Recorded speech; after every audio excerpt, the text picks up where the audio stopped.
Jumpa lagi di podcast Area Rumpi, tentunya masih bersama saya Arya Astawa. Di episode 35 ini, Sobat Podcast ya, saya ingin menjawab atau merespon salah satu permintaan dari Sobat Podcast nih, nama akunnya, yang jelas komennya di YouTube ya, di channel Alamku Hijau channel, yaitu atas nama Audio Improvement, nama akunnya.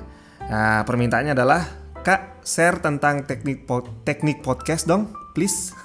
Itu permintaan dari Audio Improvement. Dan hari ini, di episode kali ini, saya akan merespon itu ya, terkait dengan teknik podcast ini sendiri. Mungkin maksudnya adalah teknik memproduksi podcast, begitu ya, kurang lebihnya. Jadi seperti apa sih? Nah, ini saya akan menjawabnya atau meresponnya berdasarkan dari pengalaman saya sendiri. Bagaimana saya membuat podcast Area Rumpi sejak 2019 yang lalu. Yaitu kalau Sobat Podcast atau ini Audio Improvement, yang pemilik akun Audio Improvement ini, mungkin boleh cek lagi atau mungkin sudah mendengarkan juga di episode 21 dari podcast Area Rumpi tentang sejarah podcast itu sendiri. Jadi kalau kita melihat di sana, kalau saya ceritakan di sana bahwa podcast sendiri itu merupakan kurang lebihnya itu mungkin semacam singkatan dari iPod Broadcasting. Jadi podcast ini sendiri merupakan sebuah siaran begitu ya, broadcast begitu. Jadi penyiaran. Nah, yang merupakan dari perubahan boleh dibilang bentuk digital dari radio seperti itu ya. Jadi bentuknya awalnya adalah memang audio. Nah, kalau kita bicara tentang broadcasting sendiri atau penyiaran, otomatis kurang lebihnya sama seperti dunia penyiaran pada umumnya yang mungkin sobat sudah sering dengar atau simak begitu di televisi, baik di televisi ataupun di radio. Nah, kalau kita bicara dunia penyiaran sendiri atau bicara tentang penyiaran, tentu ini sebuah program, artinya ada sebuah tema yang harus kita tentukan terlebih dahulu. Nah, ini teknik pertamanya. Jadi kita menentukan tema sebagai acuan, atau dasar pemikiran dari podcast yang ingin kita buat. Nah, itu penting banget ya. Jadi nggak ujuk-ujuk kita, kayak menarik nih topik ini, saya buat aja. Nggak seperti itu. Tentuin dulu, kalau sobat hari ini mau bikin podcast, tentukan dulu tema besar atau dasar pemikiran atau boleh dibilang pokok pemikiran dari podcast yang ingin sobat buat. Nah, ini yang akan menentukan atau mempermudah sobat nanti untuk topik-topik apa yang mau diangkat. Misalkan seperti di podcast Area Rumpi sendiri.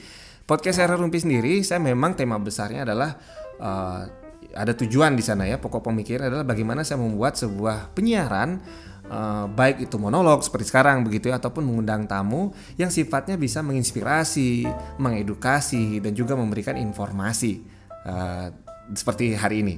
Nah, tentunya dengan tema besar ini saya berharap bisa menghibur atau memuaskan bagi para penikmat podcast sendiri, yaitu sobat sendiri, seperti itu. Nah, dari tema-tema inilah saya bisa menentukan topik-topik apa, tamu-tamu siapa yang harus saya undang agar bisa menginspirasi, mengedukasi, memberikan informasi yang tentunya bisa menghibur atau bermanfaat buat sobat begitu. Nah, contoh lainnya adalah misalkan tema yang sobat mau buat adalah tentang horor begitu ya, temanya tentang horor gitu, tentang kehororan. Nah, topik-topiknya bisa saja tentang bangunan tua di suatu tempat begitu ya, rumah sakit tua yang lama ditinggalkan seperti itu. Misalkan ada cerita horornya seperti itu, tapi temanya harus ditentukan. Atau tema yang lain adalah pertanian misalkan ya, topik-topiknya bisa diangkat.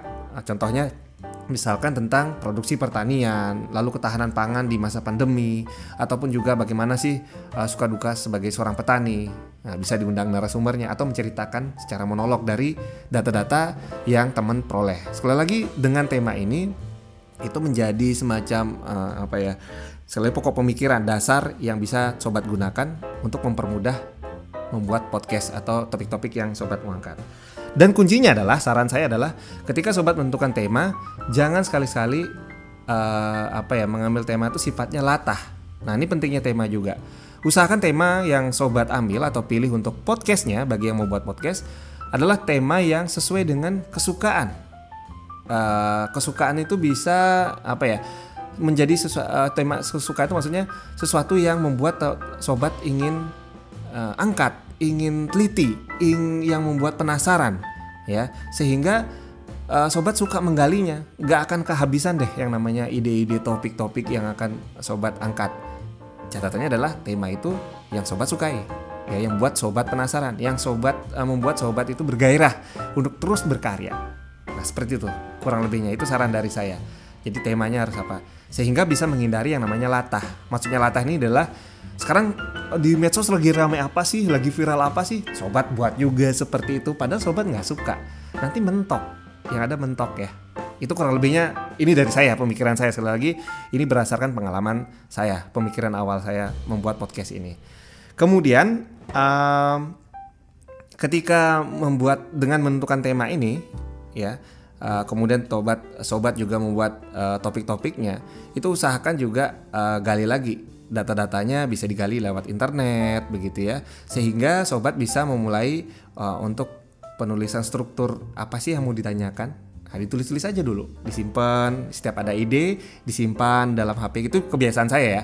Kalau saya lagi nemu ide, lagi baca berita informasi ini, atau mungkin membaca status teman, atau tiba-tiba saya ada masalah begitu ya yang ingin saya share gitu, yang menurut saya juga kayaknya orang juga perlu tahu gitu ya, dan saya butuh solusi atas permasalahan itu, sehingga saya mengundang narasumber. Itu bisa saja menjadi topik podcast yang mau saya angkat. Nah, kurang lebihnya kalau udah menemukan seperti itu, langsung dicatat. Kan selalu bawa HP, ya minimal dicatat dulu nih. Nah, itu teknis-teknis yang sehari-hari saya lakukan dalam membuat podcast. Nah, setelah tema ini yang paling penting sebenarnya. Nah, kita berlanjut ke langkah teknis berikutnya adalah penggunaan hardware atau perangkat keras maupun juga perangkat lunak atau software. Nah, maksudnya di sini adalah ya otomatis podcastnya ini kan, kalau saya pribadi ya sampai saat ini podcastnya masih bersifat rekaman ya, taping begitu ya, belum melakukan live streaming. Nah, jadi alat yang digunakan pun cukup sederhana sebetulnya. Tapi sekali lagi yang jadi pertanyaan ketika penggunaan alat ini, yang paling penting adalah podcastnya mau bersifat audio atau video atau dua-duanya. Nah, itu harus dipikirkan dulu. Karena kalau secara umum sih podcast memang sifatnya audio ya, kalau lihat dari asal muasalnya muncul begitu. Tapi pada perkembangan sekarang podcast juga ada yang ditampilkan di YouTube, seperti saya juga ya. Podcast Area Rumpi ini kan ditampilkan di YouTube selain di Spotify, Google Podcast dan media audio podcast yang lainnya. Juga ditampilkan di YouTube. Nah, karena pertimbangannya video, otomatis saya juga harus memiliki perangkat yang mendukung untuk pembuatan videonya. Ya, karena kalau audionya sendiri sudah pasti ya, baik yang mau dibawa ke Spotify ataupun di YouTube itu sudah pasti sudah saya siapkan. Yaitu berupa apa? Kalau di awal saya menggunakan kamera HP. Cukup kamera HP itu sudah cukup banget ya. Tinggal ya harus, karena kamera HP grafisnya mungkin nggak terlalu tinggi dengan kamera yang sekarang. Kalau saya menggunakannya mirrorless gitu ya. Kalau di awal-awal masih menggunakan HP, saya harus milih juga lokasi atau tempat-tempat yang mendukung. Pertama, bagaimana pencahayaannya, karena kalau HP sendiri untuk editing itu terbatas ya. Artinya pada saat saya proses editingnya, saya harus sangat berhati-hati, jangan sampai pecah. Itu kan sangat mengganggu banget. Jadi harus ya sepintar-pintarnya lah, karena kalau HP saya sendiri ini ya yang saya gunakan ini secara apa ya, mungkin grafis video ya lumayan lah buat saya begitu. Tapi saya harus butuh cahaya yang cukup, dia akan hasilnya pasti bagus. Tapi kalau teman-teman misalkan atau sobat sendiri punya HP yang kualitasnya bagus nih secara untuk video, saya rasa cukup banget ya itu. Dan pastikan juga baterai dan memori dari HP-nya mendukung nggak. Karena podcast kan bisa aja rekamannya 1 jam begitu ya. Bisa aja, karena saya pernah mengalaminya sampai 1 jam. Kemudian juga karena penggunaannya HP di awal, saya menggunakan yang kedua adalah untuk audio sendiri. Saya nggak bisa menggunakan audio langsung dari HP-nya, internal HP-nya. Saya menggunakan adalah eksternal, audio internal, yaitu berupa clip on. Nah, sampai hari ini saya masih pakai clip on-nya ya, terutama buat nge-vlog segala macamnya.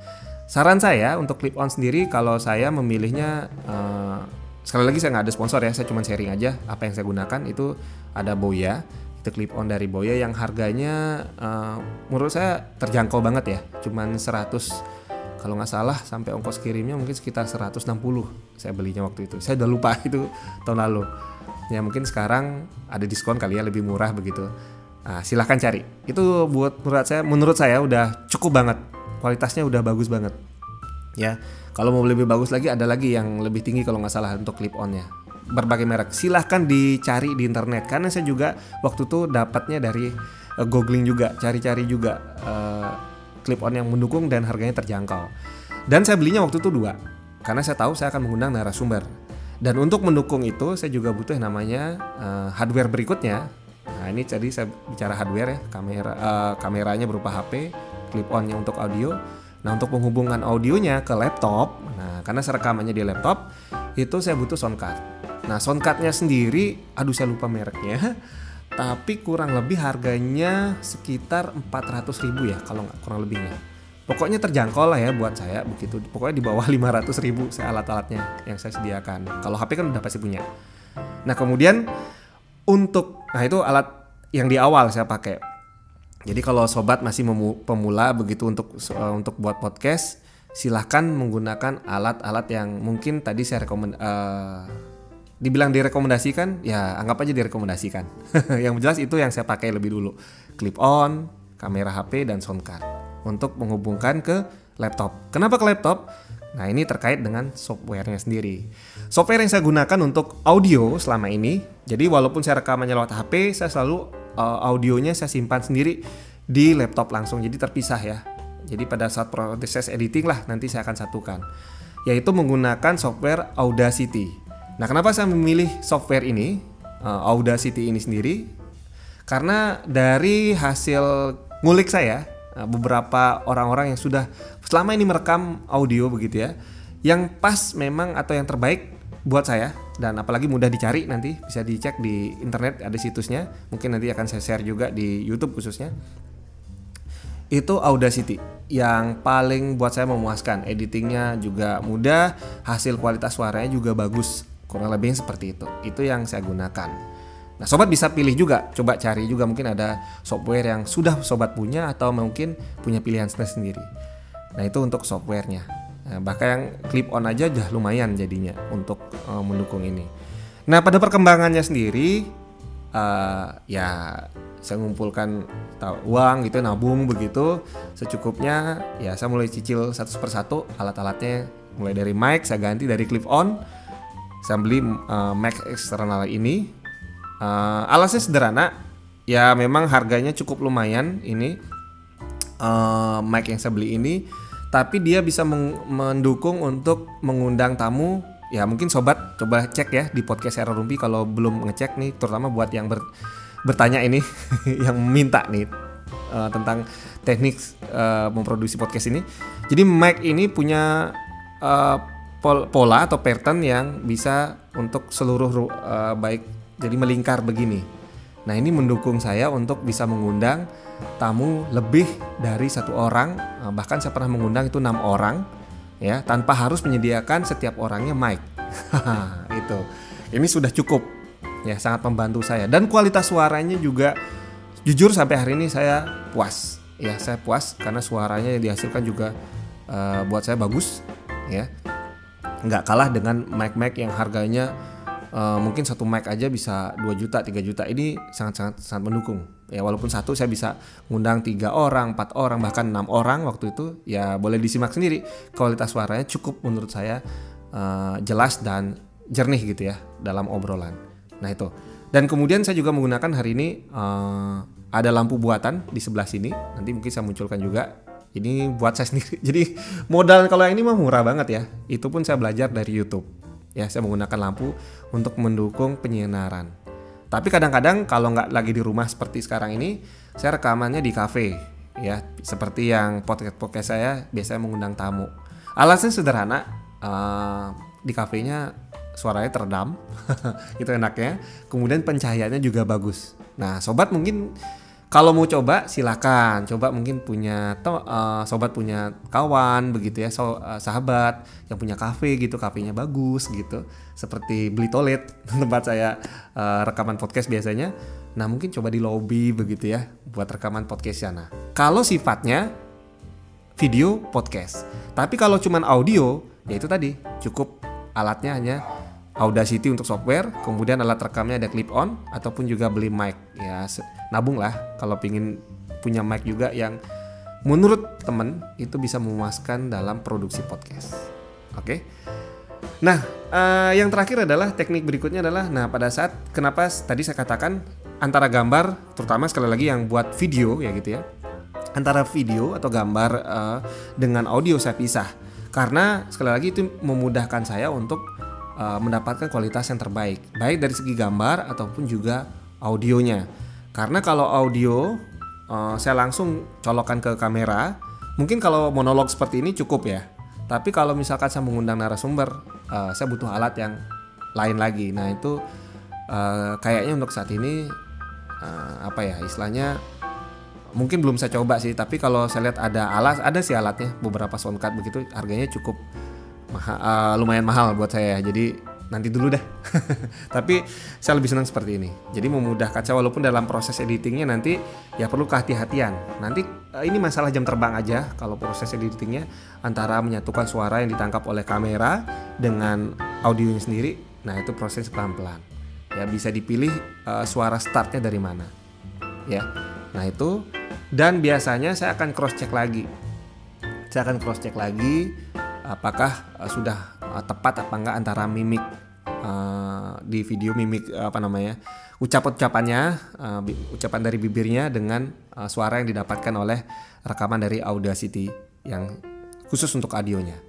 Nah itu kalau yang video, untuk video podcast seperti itu kurang lebihnya. Tapi kalau audio ya langsung aja tinggal rekaman yang di audionya, nanti itu tinggal diolah. Ya, nanti ada sendiri pengolahannya untuk di Audacity-nya. Kalau belum pas atau kalau udah penjelasan teknik produksinya udah puas seperti ini, oke, saya cukupkan. Tapi kalau belum pas, nanti bisa detailnya saya jelaskan lagi bagaimana proses editing di Audacity. Ya, kurang lebihnya seperti itu. Nah, sekali lagi saya ingatkan, poin utamanya adalah yaitu tadi tema. Saya ulangi lagi temanya untuk mempermudah dalam menentukan topik-topik yang mau diangkat. Tentunya dengan catatan yang disukai. Yang kedua adalah menentukan software. Ya, perangkat lunaknya yang mau digunakan. Dalam hal ini kalau saya cuma makainya Audacity untuk audio. Untuk editingnya video, kalau video biasa lah ya, Adobe Premiere Pro sisi yang tahun 2019. Kemudian untuk hardware-nya saya rasa itu tadi saya cukup. Kalau teman-teman hari ini seadanya baru ada, pingin cepat produksi, ya udah clip on soundcard. Kalau pingin ngundang tamu, kalau nggak cuman monolog seperti ini, saya cukup clip on aja ya, colokkan ke laptopnya. Tapi dicek juga ya clip onnya mendukung nggak. Kalau memang nggak mendukung, ya sediakan soundcard seperti itu. Cukup itu aja. Tapi kalau mau buat videonya, tambahkan dengan kamera, baik itu kamera HP ataupun kalau memang sudah punya kamera pocket misalkan, itu udah cukup banget. Ya, kamera pocket cukup banget, yang harganya murah, bisa beli kamera yang second begitu ya, atau pakai GoPro second, beli aja yang second gitu ya, hanya untuk rekaman seperti ini cukup banget ya, tinggal ditambahkan pencahayaannya kalau untuk video. Nah, pada prosesnya sendiri penampilan di proses produksi editingnya sampai ke hasil, nah mungkin bisa ditambahkan dengan semacam bridging begitu ya, pembukaan. Nah itu bisa dibuatkan sendiri. Kebetulan waktu itu kalau saya pribadi itu memang tamu saya yang kalau nggak salah di episode kedua, untuk episode kedua itu Sanjiwani, dia memang jago untuk nulis kaligrafi. Jadi saya minta tuh tulis itu sambil saya rekam, dan sampai hari ini itu masih menjadi bridging dari podcast Area Rumpi.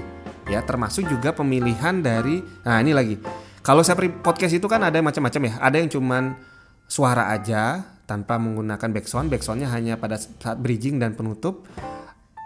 Kalau saya pribadi di podcast Area Rumpi, saya memilih untuk backsound jalan terus dari awal bridging, pembukaan sampai penutup.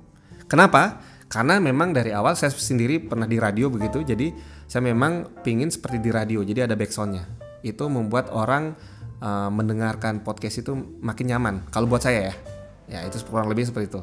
Jadi pilihkanlah kalau memang seperti itu. Kalau sobat juga mau seperti itu, pilihlah backsound yang kira-kira nyaman ya untuk didengarkan sambil mendengarkan obrolan atau cerita dari sobat sendiri terkait topiknya, seperti itu. Nah, catatan itu jadi tambahan saya buat bridging dan penutupnya. Buat yang semenarik mungkin ya, yang menjadi ciri khas dari podcastnya sobat sendiri. Nah, kurang lebihnya itu cara memproduksi podcast dari Area Rumpi yang saya lakukan selama ini. Mungkin tambahan saya adalah penting juga buat sobat melihat juga, mungkin sesekali bertanya kepada sobat medsosnya begitu ya, di-share. Setelah di-share kira-kira ada respon nggak? Seperti hari ini saya juga menjawab pertanyaan dari Audio Improvement akun itu ya.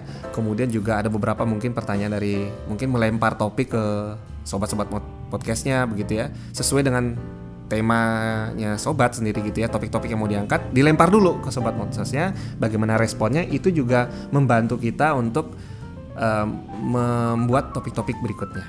Nah itu kurang lebihnya kalau selama ini proses teknis produksi dari podcast Area Rumpi. Oke, semoga ulasan saya, cerita saya hari ini, informasi yang dibagikan di sini tentang terkait dengan permintaan dari akun atas nama Audio Improvement mengenai teknik pembuatan podcast atau memproduksi podcast, kurang lebihnya seperti itu. Semoga memuaskan, dan kalau ada pertanyaan, masih ada pertanyaan, silahkan sampaikan di kolom komentar, terutama di yang saya share di YouTube. Sampai jumpa di episode selanjutnya.